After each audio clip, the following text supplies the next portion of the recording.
Hello दोस्तों, स्वागत है आपका पुलिसिया एकेडमी पर। तो चलिए स्टार्ट करते हैं आज का लेक्चर। आज हम लेक्चर 4 करेंगे हिस्ट्री का। अगर आपने लेक्चर 3 नहीं देखे हैं तो सबसे पहले मैं यही बोलूंगा, इसको कंप्लीट करिए और 3 लेक्चर जरूर देखना। आपके पेपर में हिस्ट्री का एक पूरा की पूरा बेस तैयार हो रहा होगा, आप चीजों को समझ रहे होंगे और बड़े ही बेहतरीन तरीके से कर रहे होंगे। आप किसी भी एग्जाम की तैयारी कर रहे हैं, हिस्ट्री तो आप यहीं से कवर करिए, यहीं से आपको मजा आ जाएगा। आज की क्लास में हम पढ़ेंगे गवर्नर और गवर्नर जनरल के बारे में। क्लियर है? लास्ट क्लासेस में हम क्या पढ़ चुके हैं? पहली क्लास में हमने पूरी हिस्ट्री के सिलेबस को जाना था, क्या क्या टॉपिक्स है, कैसे कैसे चीजें आगे चलेंगी। सेकंड क्लास में हमने देखा था आधुनिक भारत से हम इतिहास को शुरू करेंगे, जिसमें से यूरोपीय कंपनी के आने से 1498 से हमने इन चीजों को शुरू करा। कल की क्लास में हमने जाना था बैटल ऑफ प्लासी और बक्सर के बारे में, क्या कारण था ये युद्ध हुए और इनके नतीजे क्या निकले। क्लियर है? आज हम इन चीजों पर ही आगे बात करेंगे।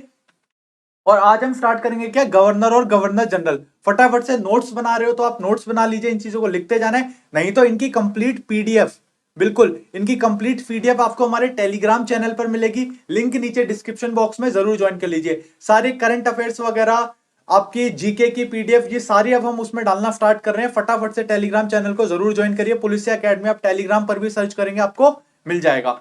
चलिए शुरू करते हैं। अगर मैं बात करूं बंगाल के पहले गवर्नर कौन थे, तो कौन थे भाई? बंगाल के पहले गवर्नर कौन थे? बहुत बढ़िया, रॉबर्ट क्लाइव। इस बात को हम कल भी समझ चुके हैं। अगर आप क्लास को कंटिन्यू देख रहे हैं तो आप समझ जाएंगे क्या कारण था कि रॉबर्ट क्लाइव गवर्नर बने। क्लियर है? उसी सीरीज में हम चीजों को आगे बढ़ाते जाएंगे, समझते जाएंगे। क्वेश्चन आपके पेपर में डायरेक्ट आता है, बंगाल का पहला गवर्नर कौन था? भाई बंगाल का पहला गवर्नर कौन था? Robert Clive. क्लियर है? इसी तरह से क्वेश्चन पूछे जाते हैं, आपको कंफ्यूज करता है भारत का पहला गवर्नर जनरल कौन था, बंगाल का पहला गवर्नर जनरल कौन था। आज उन सभी चीजों को हम समझेंगे। क्लियर है? पूरी तरह से क्वेश्चंस आपके क्लियर हो जाएंगे। बस इस चीज को कंप्लीट देखिए। पसंद आ रहे तो लाइक जरूर कर दीजिए, फटाफट से थम्स अप करो, फटाफट से लाइक करो इसे। रॉबर्ट क्लाइव, आपसे क्वेश्चन पूछा जाता है, इलाहाबाद की संधि, इलाहाबाद की संधि कब हुई थी? तो कब हुई थी सर? 1765 में। इलाहाबाद की संधि कब हुई थी? 1765।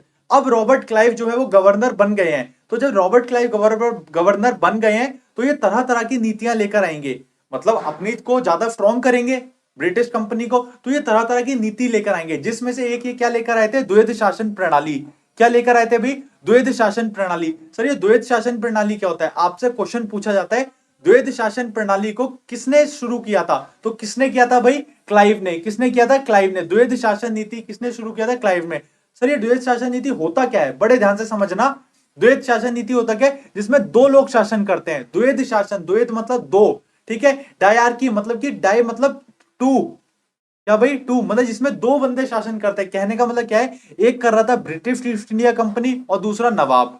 इस चीज को बड़े ध्यान से समझना। जो टैक्स वसूलने का काम था, जो पैसे वाला काम था, वो सारा किसने अपने अंडर ले लिया? ब्रिटिश कंपनी ने। क्लियर है? और जो राज करने का था, प्रशासन संभालने का, वो सारा किसके अंडर में रह गया? नवाब के।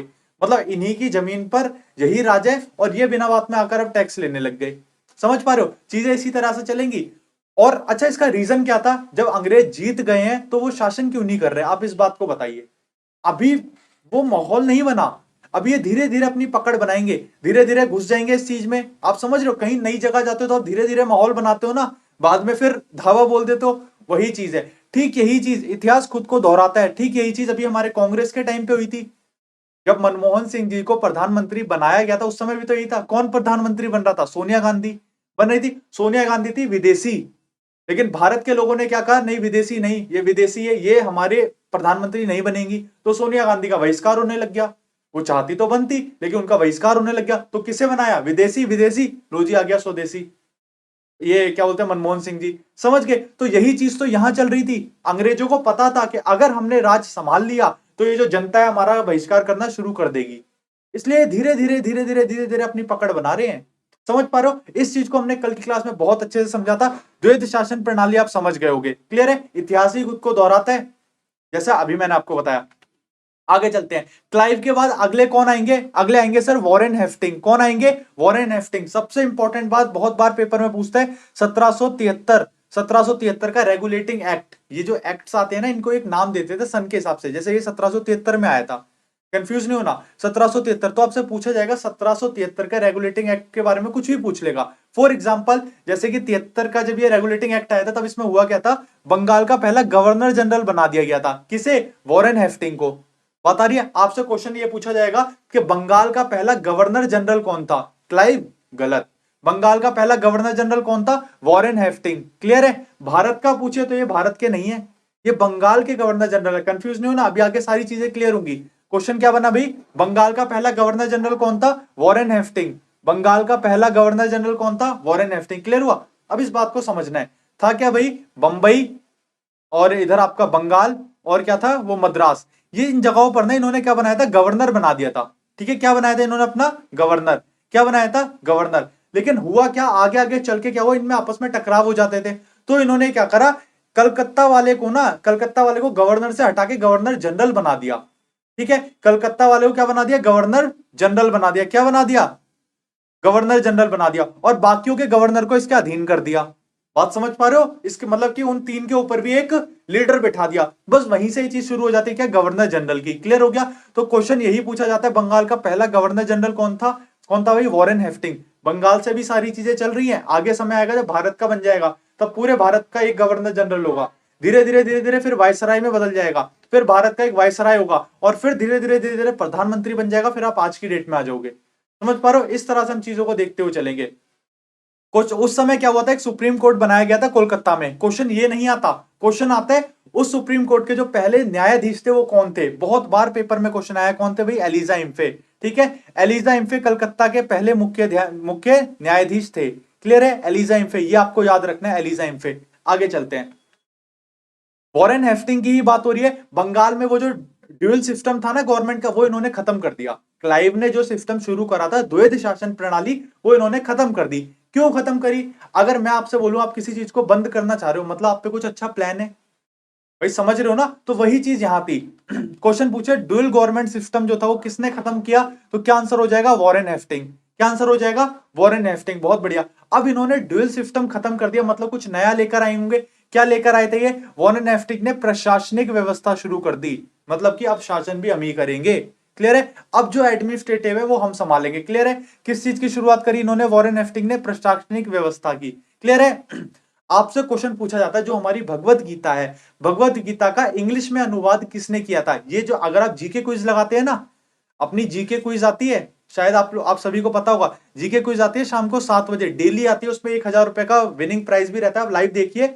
उस जीके क्विज में भी ये क्वेश्चन था, कल परसों की जीके की क्विज में ये क्वेश्चन था, क्या कि भगवत गीता का अंग्रेजी में अनुवाद किसने किया था? किसने किया था भाई? चार्ल्स विंकिस। क्वेश्चन ये भी पूछ सकता है उस समय गवर्नर जनरल कौन था? क्या आंसर हो जाएगा? Warren Hasting. बात समझ में आ रही है? क्वेश्चन कैसे भी पूछा, आप डिटेल में पढ़ रहे हो यहाँ आपको सारी चीजें क्लियर होती जाएंगी। ठीक है? और फास्ट करना है तो क्विज जरूर लगाया करो, डेली क्विज लगाओ। 5 ये ले लीजिए, क्विज जो है वो आपकी 10 मिनट की होती है। डेली 10 मिनट निकाल के आपको क्विज लगाना है। और अगर लाइव नहीं देख पा रहे तो अपना वैसे देखिए, तब 5 मिनट में आप उसको कवर कर देंगे। 10 से 15 मिनट लगेंगे, डेली क्विज लगानी है। क्लियर हुआ? अंग्रेजी में अनुवाद किसने किया था? चार्ल्स विंकिस ने। क्लियर है? आगे चलते हैं, इस बात को बड़े ध्यान से समझना है, ये भी आपके क्विज का ही क्वेश्चन है। ठीक है, कलकत्ता का मदरसा, पहला जो मदरसा स्थापित किया गया था, कहां बनाया गया था? कलकत्ता में। क्लियर है? कहां था? कलकत्ता। कलकत्ता का जो मदरसा था वो कब बनाया गया था? 1781 में। कब बनाया गया था? 1781 में। ठीक है, इसे एक बार चेक कर लेना। कलकत्ता का मदरसा स्थापित किया गया था कब? 1781 में। ठीक है, पूछा जाएगा कि उस समय बंगाल के गवर्नर जनरल कौन थे? कौन थे भाई? Warren Hasting. कौन थे? Warren Hasting. क्लियर है? ये जो चीजें हो रही हैं सारी पेपर में आई हुई हैं। क्वेश्चन ये पूछता है या तो इस समय, जिस समय ये घटना हुई उस समय बंगाल के गवर्नर जनरल या भारत के गवर्नर जनरल कौन थे, या फिर डायरेक्ट इस घटना से रिलेटेड सन पूछ लेता है। समझ पा रहे हो? इसी तरह से आपके क्वेश्चन बनते हैं। आगे कह रहे हैं 1784 में क्या हुआ भाई? एशियाटिक सोसाइटी ऑफ बंगाल, इसकी स्थापना हुई। किसकी? Asiatic society of Bengal. ठीक है, क्वेश्चन पूछा जाता है कि स्थापना किसने की थी? ये जो सोसाइटी है, बहुत बार क्वेश्चन आया पेपर में, अगर आप प्रीवियस ईयर लगाते हो तो आप देखोगे 1000 बार ये पेपर में आपको क्वेश्चन दिख गया होगा। क्लियर है? एशियाटिक सोसाइटी ऑफ बंगाल की स्थापना किसने की थी? William Jones. किसने की थी? William Jones. ठीक है, उस समय गवर्नर जनरल कौन थे? बहुत बढ़िया, कौन थे भाई? Warren Hasting. फटाफट से कमेंट करो, जिस समय एशियाटिक सोसाइटी ऑफ बंगाल बनाई गई थी उस समय गवर्नर जनरल कौन थे? फटाफट से कमेंट करो, गवर्नर जनरल कौन थे? क्वेश्चन पूछ लेते हैं। और एशियाटिक सोसाइटी ऑफ बंगाल के जो फाउंडर थे वो कौन थे? William Jones. कौन थे फाउंडर? William Jones. क्लियर हो गया? आगे चलते हैं, आगे अपने कौन गवर्नर आ जाएंगे? आगे कौन आएंगे? आगे आएंगे लॉर्ड कार्निवलस, कौन आएंगे? लॉर्ड कार्निवलस। इन नामों को आपको याद रखना है, ये 5-6 हैं जो बहुत ज्यादा पूछे जाते हैं और हम इन्हीं में कंफ्यूज हो जाते हैं। 4 ऑप्शन मिलेंगे, उन चारों में आपके यही नाम होंगे और आप कंफ्यूज हो जाओगे। आपको ये चीजें देख लेनी है, इसीलिए मैंने इनके नाम रखे हैं और इनके टाइम पीरियड में जो जो चीजें हुई हैं मैंने वो रख दी हैं ताकि आपको ये चीजें रिलेट हो जाएं। क्लियर है? ठीक है। लॉर्ड कार्निवलस, इनके समय में क्या हुआ? क्वेश्चन पूछा जाता है कि सिविल सेवा आरंभ कब हुई थी या सिविल सेवा जो है वो किसके समय पर प्रारंभ हुई थी? तो लॉर्ड कॉर्निवलस ने सिविल सेवा क्या करा था? आरंभ किया था। क्लियर है? लॉर्ड कॉर्निवलस ने, पूछा जाता है किसने सिविल सेवा की भारत में शुरुआत करी थी? तो भारत में सिविल सेवा की शुरुआत किसने करी थी? लॉर्ड कॉर्निवलस। क्लियर हो गया? आगे चलते हैं। लॉर्ड कॉर्न, और हाँ एक और ये भी पूछा जाता है कि स्थायी बंदोबस्त प्रणाली की शुरुआत किसने करी थी?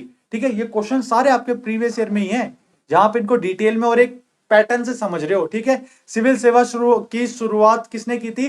लॉर्ड कार्निवलस। क्लियर है? स्थायी बंदोबस्त प्रणाली लॉर्ड कार्निवलस। ठीक है, जमींदारी प्रणाली किसकी भाई? लॉर्ड कार्निवलस ने किसकी की थी? जमींदारी प्रणाली। क्लियर हो गया? ये सारी जो चीजें हैं ये सब किसने शुरू करी थी? लॉर्ड कॉर्निवलस।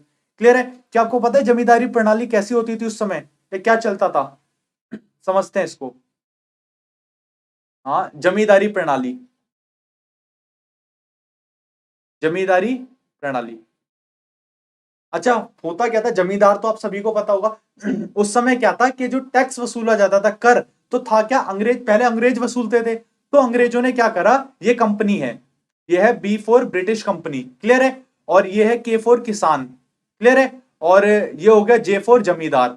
बड़े ध्यान से समझना, पहले क्या था? पहले जो ब्रिटिशर्स थे, जो कंपनी थी, वो डायरेक्ट टैक्स वसूलती थी। क्लियर है? अब इन्होंने क्या करा? इस चीज को खत्म कर दिया कि यार हम क्यों टैक्स वसूले, डायरेक्ट हम नहीं वसूलेंगे। ठीक है, अब जो टैक्स वसूला जाएगा वो ये इन्हीं के लोग वसूलेंगे, मतलब जमींदार नाम डाल दिया। ये लो जी, जमींदार आ गया बीच में। अब जमींदार इनसे टैक्स वसूलेगा, बात समझना, और वसूल के इनको देगा। सर जमींदार का क्या फायदा है? 1% इसको मिलेगा। क्लियर हो गया? और इनके पास कितना टैक्स जाएगा? 10% ये रखेंगे। कहने का मतलब है जमींदारी प्रथा में क्या हो गया? 11%, 11 हिस्से का मतलब ये चीजें बना, मतलब इस तरीके से ये चीज बनाई गई थी, जमींदारी प्रथा। क्लियर है? 1% कौन रखता था? जमींदार रखता था।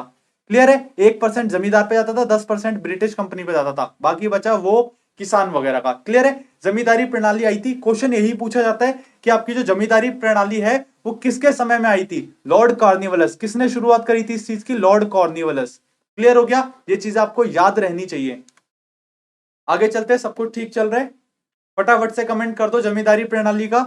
बहुत अच्छे। आगे कौन आ जाएंगे अपने? Lord Wellesley. कौन आ जाएंगे भी? Lord Wellesley. ये बहुत इंपॉर्टेंट है, बड़े ध्यान से समझना, 2-3 बातें हैं इनकी लेकिन बहुत इंपॉर्टेंट है, पेपर में बार बार पूछी जाती हैं, बड़े ध्यान से समझना। लॉर्ड वेलेजली ने सहायक अलायंस की शुरुआत करी।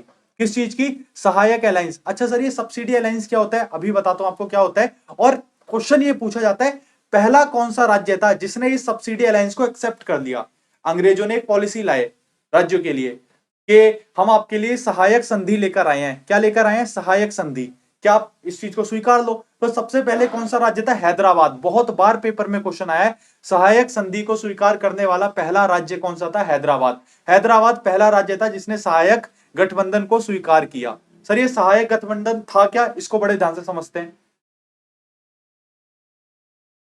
सहायक गठबंधन, बड़े ध्यान से समझना। ठीक है, सहायक, सहायक गठबंधन था क्या? देखिए इसमें होता क्या था, सपोज कीजिए हैदराबाद ही है, हैदराबाद ने सबसे पहले लिया था, हम हैदराबाद से शुरू करते हैं, ये हैदराबाद है। ठीक है, अब ये इसके साथ में और भी राज्य हैं, ये H4 हैदराबाद। ठीक है, और भी राज्य। अब हैदराबाद को खतरा बना रहता था कि कोई भी इस पर अटक आकर अटैक कर सकता है। ठीक है, तो ब्रिटिशर्स ने क्या करा? एक सहायक संधि बना दी। ठीक है, इसमें क्या करा इन्होंने? क्या करा? हैदराबाद को फौज दे दी, आर्मी। क्या दी भाई? आर्मी दी, गार्ड।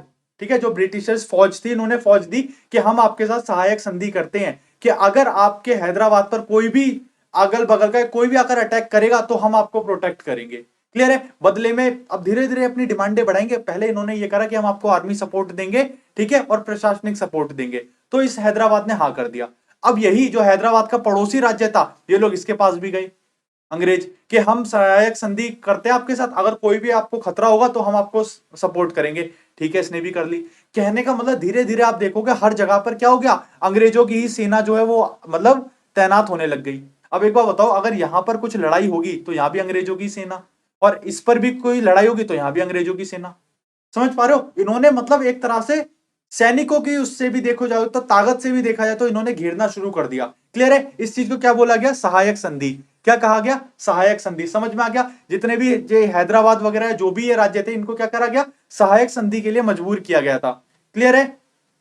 आगे चलते हैं। 1798 में ये हुआ था। कब हुआ था? 1798 में। ये बहुत इंपॉर्टेंट है। पहला राज्य कौन सा था? हैदराबाद। अब आगे चलते हैं।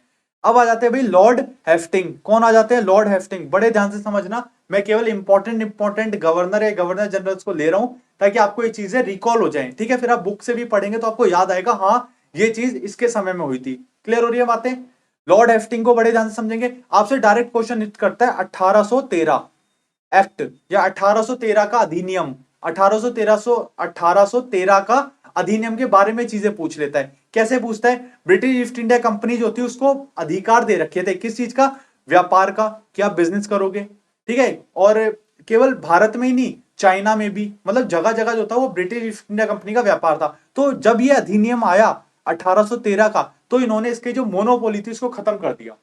कहने का मतलब क्या था? ब्रिटिश ईस्ट इंडिया कंपनी का व्यापार एकाधिकार को समाप्त कर दिया गया। क्लियर है? जो भी मतलब ये ट्रेड करते थे, मोनोपोली थी पहले कि ब्रिटिशर्स ही ट्रेड करेंगे, उसको खत्म कर दिया। कोई भी आओ और बिजनेस करो।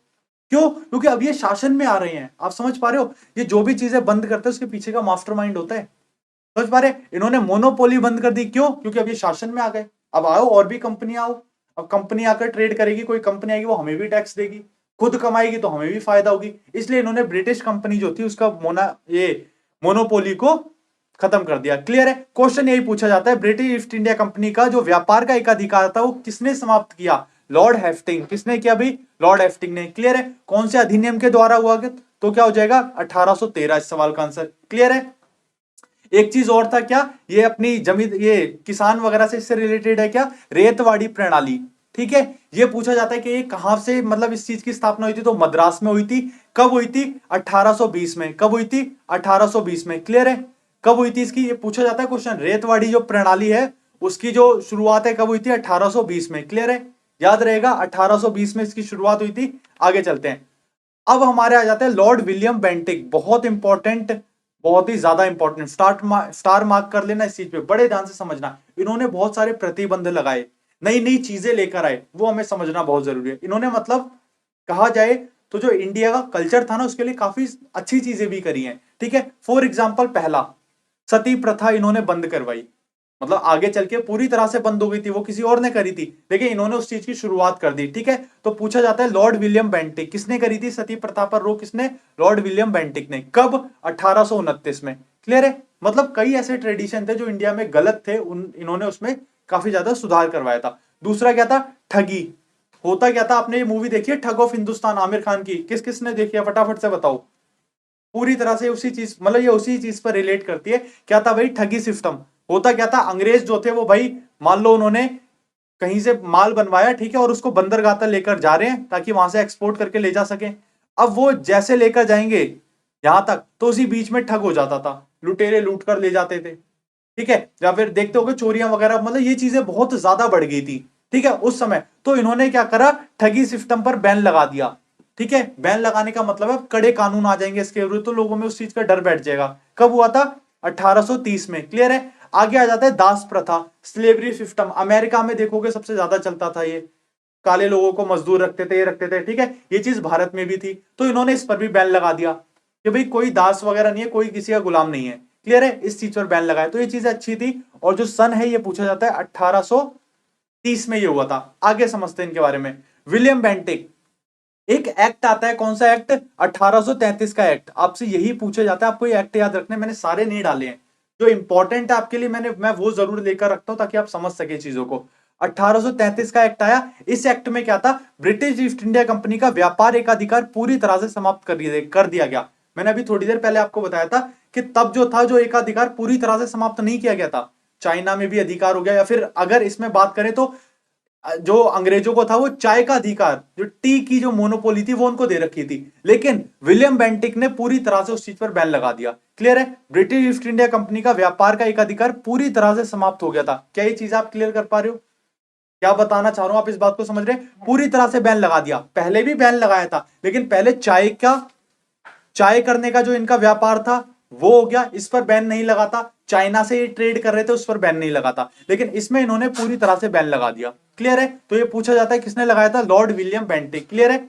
अब जो बहुत इंपॉर्टेंट क्वेश्चन है और पेपर में हर बार आता है, हर बार आप गलत करते हो, वो क्वेश्चन क्या है? William Bentinck was made first governor general of India.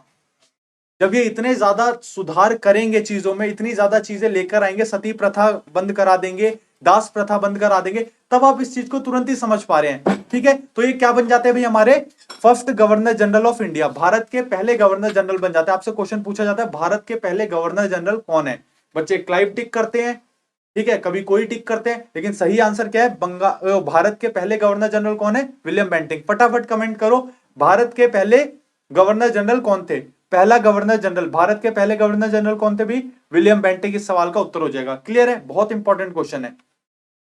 और भी अगर इन चीजों की बात करें तो कहते हैं कि अंग्रेजी शिक्षा, क्वेश्चन पूछा जाता है अंग्रेजी शिक्षा की शुरुआत भारत में किस वायसराय के काल में हुई थी? जब मतलब किस ये आपके जो मतलब किसके टाइम पर इस चीज की शुरुआत हुई थी? तो कब हुई थी? 1835 में। सन याद रखना आपको, कब हुई थी? 1835 में भारत में अंग्रेजी शिक्षा की शुरुआत विलियम बेंटिक ने की थी। किसने की थी? विलियम बेंटिक ने। उस समय भारत के गवर्नर जनरल कौन थे? Lord William Bentinck. क्लियर है? ये चीज आपको पता होना चाहिए, किसने करी थी? विलियम बेंटिक ने। ठीक है? क्वेश्चन कुछ भी पूछ ले, आंसर ये क्या है? William Bentinck. क्या ये आपको याद रहेगा? आगे चलते हैं। अब आ जाते हैं लॉर्ड डलहौजी। देखिए, मैं इतिहास में आपको हमेशा एक बात बोलता हूं कि जब समय अच्छा चल रहा होता है ना, फिर धीरे धीरे बुरा समय आ जाता है। समझ पा रहे हो? अब वही चीजें चल रही हैं। अब तक चीजें सही चल रही थी, विलियम बेंटिक साहब आए थे, उन्होंने बैन वगैरह लगाए थे, अभी आपने देखा सती बंद करा दिया, दास प्रथा बंद करा दिया, बहुत अच्छाइयां चल रही है। अब धीरे धीरे चीजें बिगड़ने लगेंगी। कौन आएगा भाई? अब आ गया लॉर्ड डलहौजी। कौन आ गया भाई? लॉर्ड डलहौजी। मैंने जो, अगर आप जीके क्विज लगाते हैं वहां भी देखेंगे ये क्वेश्चन आता है। लॉर्ड डलहौजी आ गए। इन्होंने एक नीति शुरू करी, कौन सी नीति? हड़प नीति। क्वेश्चन बहुत बार आया आपके पेपर में, हड़प नीति किसने शुरू करी थी? लॉर्ड डलहौजी। कहीं भी हड़प नीति देखो, सीधे झांसी की रानी आपको याद आनी चाहिए, लॉर्ड डलहौजी याद आनी चाहिए। क्लियर है? था क्या ये हड़प नीति? इसको बड़े ध्यान से समझते हैं। हड़प नीति में क्या था? मान लीजिए झांसी है जगह, ठीक है, और ये झांसी है, ये सातारा है, ये नागपुर है, ये तीन ही ले लेते हैं, हमारे इसमें भी दे रखे हैं। तो हुआ क्या, अगर इनके पास, इनके राजाओं की संतान नहीं होगी तो इनका जो सारा राज्य है किसके पास चला जाएगा? अंग्रेजी हुकूमत के अंडर में आ जाएगा। इन्होंने ये जो लॉर्ड डलहौजी थे, इन्होंने पॉलिसी लिया है, इसका नाम था हड़प नीति। क्लियर है? कि मतलब अगर इनके कोई संतान नहीं है, कोई भी राजा, मतलब आप राज कर रहे हो, ठीक है, आपका बेटा वो रूल करेगा, ठीक है, लेकिन जिसके कोई संतान नहीं होगी तो उसका जो सारी प्रॉपर्टी है वो जो ब्रिटिश कंपनी है उसके अंडर में चली जाएगी। ठीक है? ये नीति थी, क्या थी भाई? हड़प नीति। तो इसमें फंस कौन कौन गया? सातारा फंस गया, झांसी, ये तो आप सभी को पता होगा, रानी लक्ष्मीबाई झांसी की रानी, ये सारे फर्स्टेड, ये सारे परेशान होने लग गए। 1848 में सातारा गया, 1853 में झांसी, 54 में नागपुर। अब आप नोटिस कर रहे हो, 1854, 55, 56 और फिर 1857 विद्रोह होने वाला है। 1857 में भारत का जो स्वतंत्रता संग्राम, पहला विद्रोह होने वाला है। क्यों? क्योंकि यहां से अब अंग्रेज, कहते हैं ना कि वो घड़ा जो है वो भरने लग गया था और अब ये बिल्कुल ओवर होने लग रहा है। इसके साथ में और पॉलिसी आ गई, क्या? हड़प नीति। तो यहां से ये लोग भी परेशान, धीरे धीरे चीजें बढ़ती जाएंगी, फिर एक समय ऐसा आ जाएगा फूट जाएगा। क्लियर है? अब आगे चलते हैं। लॉर्ड डलहौजी को ही समझेंगे। इन्होंने कुछ चीजें भी रिफॉर्म करी थी, हड़प रहे थे चीजें, लेकिन जो भी शुरुआत कर रहे थे उसका पर्पस क्या था? कंपनी को फायदा पहुंचाना। इन्होंने रेलवे लाइन की शुरुआत करी। पूछा जाता है पहली जो रेलवे लाइन है वो कहां से कहां तक चलाई गई थी? बंबई से लेकर थाने तक। पेपर में आया था, ये जीके क्विज में भी क्वेश्चन चलते हैं। ये कब हुआ था? ये 1853 में पहली रेलवे लाइन की शुरुआत की गई। आपसे पूछता है आधुनिक पोस्ट ऑफिस की स्थापना कब की गई थी? 1854 में। क्लियर है? ये डेट आपको याद रखनी है, आपसे डायरेक्ट डेट पूछते नहीं तो जगह पूछेगा, बंबई से थाने। क्लियर है? आधुनिक पोस्ट ऑफिस की स्थापना कब की गई थी? 1854 में। क्लियर है? इन्होंने एक चीज और करा, क्या? विधवा पुनर्विवाह अधिनियम लेकर आए, मतलब कि जो विडो रीमैरिज एक्ट है ये उसको लेकर आए। कब लेकर आए? 1856 में। अच्छा, इस समय भारत के गवर्नर जनरल जो थे वो तो यही थे, लॉर्ड डलहौजी, लेकिन इनकी मदद भी की थी एक ने। किसने मदद की थी? ईश्वर चंद्र विद्यासागर। किसने मदद की थी भाई? ईश्वर चंद्र विद्यासागर, समाज सेवक थे, इन्होंने काफी हेल्प की थी। तो क्वेश्चन ये तो पूछा जाता है कि उस समय भारत के गवर्नर जनरल कौन थे, लेकिन ये क्वेश्चन पूछा जाता है कि विधवा पुनर्विवाह जो है उस चीज के रोक के लिए, उस चीज के अधिनियम के लिए किसने बहुत ज्यादा योगदान दिया था? तो किसने दिया था? ईश्वर चंद्र विद्यासागर। फटाफट कमेंट करो, विडो रीमैरिज एक्ट में किसने सबसे ज्यादा योगदान दिया था? ईश्वर चंद्र विद्यासागर। क्लियर है? किसके समय पर आया था क्वेश्चन पूछ ले जाए तो लॉर्ड डलहौजी इस सवाल का आंसर हो जाएगा। नोट्स बनाने हैं, नोट्स नहीं बना रहे तो स्क्रीनशॉट लेते जाओ। क्लियर है? अगर नोट्स नहीं बना रहे तो स्क्रीनशॉट लेते जाओ। आगे चलते हैं, समझ में आया? इसी तरह से लॉर्ड डलहौजी ने ही क्या करा था भाई, अवध पर कब्जा कर लिया था। इस बात को बड़े ध्यान से समझना। इन्होंने पहले स्टार्ट करा क्या, हड़प नीति। उस हड़प नीति के तहत मतलब इनका जो माइंडसेट था ना वो था कि कब्जा करना, अब कोई राजा नहीं है, अब राजा भी हम ही है। इन्होंने ये सोच रखा था। तो इसके लिए पॉलिसी लेकर आए कि जिसका बेटा नहीं होगा, जिसके संतान नहीं होगी, वो चीज हमारी, ठीक है, वो जगह हमारी। जैसे झांसी, सातारा, नागपुर, ये सारे चले गए, ठीक है। इसी तरह से जब ऐसे भी बात नहीं बन रही तब इन्होंने क्या शुरू कर दिया, तब इन्होंने अवध को भी कब्जे में कर लिया। क्या करा और उसका रीजन क्या था, बड़े ध्यान से सुनना। 1856 में डलहौजी ने अवध पर कब्जा कर लिया और रीजन पता है क्या दिया, कि अवध का जो नवाब है वो मतलब प्रशासन नहीं संभाल पा रहा, तो अब हम संभालेंगे। मतलब कोई भी मुद्दा नहीं मिला तो इन्होंने क्या मुद्दा बनाया कि भाई आप जो प्रशासन है वो अच्छे से नहीं संभाल पा रहे अवध का, अब जो है कंपनी इस चीज को संभालेगी, अब हम इस चीज को संभालेंगे, ठीक है। और क्वेश्चन पूछा जाता है कि अवध के उस समय कौन थे भाई, नवाब कौन थे, वाजिद अली शाह। कौन थे भाई, वाजिद अली शाह, ठीक है। जब लॉर्ड डलहौजी ने अवध पर कब्जा किया तो अवध के नवाब कौन थे, वाजिद अली शाह। इसका रीजन क्या था, हड़प नीति? नहीं सर, बिल्कुल हड़प नीति नहीं था। क्या रीजन था, बैड एडमिनिस्ट्रेटिव सिस्टम, ठीक है। मतलब ये अच्छे से संभाल नहीं पा रहे थे शासन को, ये रीजन दिया था किसने, लॉर्ड डलहौजी ने। क्लियर हो गया? अब एक बात बताओ, 1856 आ गया, क्लियर है। अगले साल ही क्या हो जाएगा, 1857 में विद्रोह हो जाएगा। बड़े ध्यान से समझना। अब तक हमने क्या पढ़ा, अब तक हमने पढ़ा जितने भी गवर्नर आए और गवर्नर जनरल आए कैसे कैसे पॉलिसी लेकर आए, अच्छी पॉलिसीज भी लेकर आए। अब धीरे धीरे जो है वो चीजें बढ़ती जा रही हैं, समझ पा रहे हो, एक बेस आपका तैयार हुआ। अब धीरे धीरे चीजें बहुत ज्यादा बढ़ गई हैं। हड़प नीति लाए, वहां से भी बात नहीं बन रही तो क्या हुआ भाई, आप संभाल नहीं पा रहे, अब हम संभालेंगे। मतलब कुछ भी बोलकर उस चीज पर क्या कर लेना, राज कर लेना। अब आगे क्या होगा, अब आगे आएंगे कैनिन, ठीक है। बड़े ध्यान से समझना, बहुत इंपॉर्टेंट है कैनिन। जैसे ही डलहौजी गए तो अब आ जाते हैं कैनिन। कैनिन का टाइम पीरियड क्या है, 57 से 58। अब आप देखोगे 1857 में तो विद्रोह हो जाएगा, ठीक है। इसलिए कैनिन जो है इंपॉर्टेंट है। अब देखिए यहां से दो क्वेश्चन तो बहुत इंपॉर्टेंट बनते हैं। पहला कि भारत के जो गवर्नर जनरल है, अंतिम गवर्नर जनरल कौन थे, क्वेश्चन पहला बनता है क्या, फटाफट से कमेंट करो, भारत के अंतिम गवर्नर जनरल कौन थे।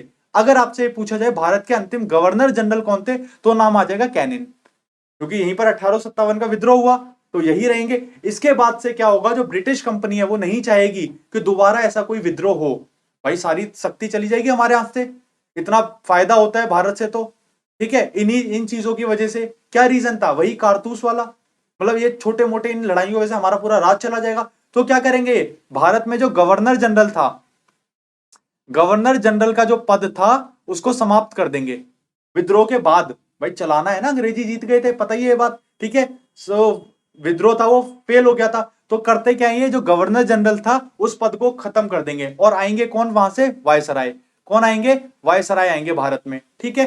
अब क्वेश्चन ये बनता है, बड़े ध्यान से समझना, भारत के अंतिम गवर्नर जनरल कौन थे, आंसर क्या हो जाएगा सर, कैनिन। क्लियर है? क्वेश्चन ये बनता है भारत के पहले वायसराय कौन थे, तो कौन थे वायसराय, कैनिन। मतलब कैनिन को ही भारत का पहला वायसराय बना दिया गया था, बस भैया नाम बदल दिया, ठीक है। रिश्ता वही, बस वो सोच नहीं वही वाला हिसाब है, नाम बदल दिया, वायसराय कर दिया इनको, ठीक है। गवर्नर जनरल जो पद था वो खत्म कर दिया। क्वेश्चन क्या था, 1857 की क्रांति के बाद। अब इस चीज को एक बार फिर से समझ लेते हैं, जो मैं आपको बताना चाह रहा हूं काफी इंपॉर्टेंट है, ताकि आगे वाली जो अपनी क्लास होंगी उसमें आपका एक बेस बन जाएगा। 1857 की क्रांति, अगर मैं इससे पहले बात करूं तो कौन आते थे, आप बोलोगे सर भारत के गवर्नर, ठीक है, गवर्नर जनरल आते थे, ठीक है। 1857 में एक विद्रोह हो जाता है, ऐसा विद्रोह कि बिल्कुल पॉसिबिलिटी थी कि भारत आजादी हो जाएगा पूरी तरह से, अंग्रेजों ने कैसी ना कैसी करके बचा लिया, इसको हम समझ रहे होंगे, पढ़ रहे होंगे। अब क्या ये भारत के गवर्नर जनरल पद दोबारा आएगा, आप बोलोगे नहीं सर, इन्होंने चेंज कर दिया, उसका नाम क्या कर दिया, वायसराय। क्या कर दिया, वायसराय। बहुत से बच्चे कंफ्यूज होते हैं, सर गवर्नर जनरल ही था तो वायसराय कौन था उस समय, नहीं, जो गवर्नर जनरल था वही वायसराय है। क्लियर है, बस वो नाम चेंज कर दिया। क्यों चेंज करा, क्या रीजन था, आगे वाले लेक्चर में जिसमें हम वायसराय को पढ़ेंगे वहां हम इस चीज को जान रहे होंगे बहुत अच्छे से।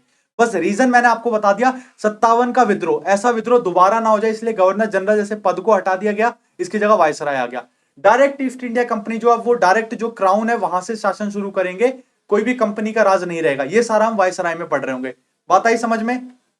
ठीक है, 1857 का विद्रोह होगा। अब तक हमने क्या पढ़ा, अब तक हमने जाना जितने भी गवर्नर आए भारत में या जितने भी गवर्नर जनरल आए, क्या क्या पॉलिसीज लेकर आए, कैसे कैसे विद्रोह किया, क्या था। मोस्ट इंपॉर्टेंट जो क्वेश्चन है वो ये 4-5 क्वेश्चन है।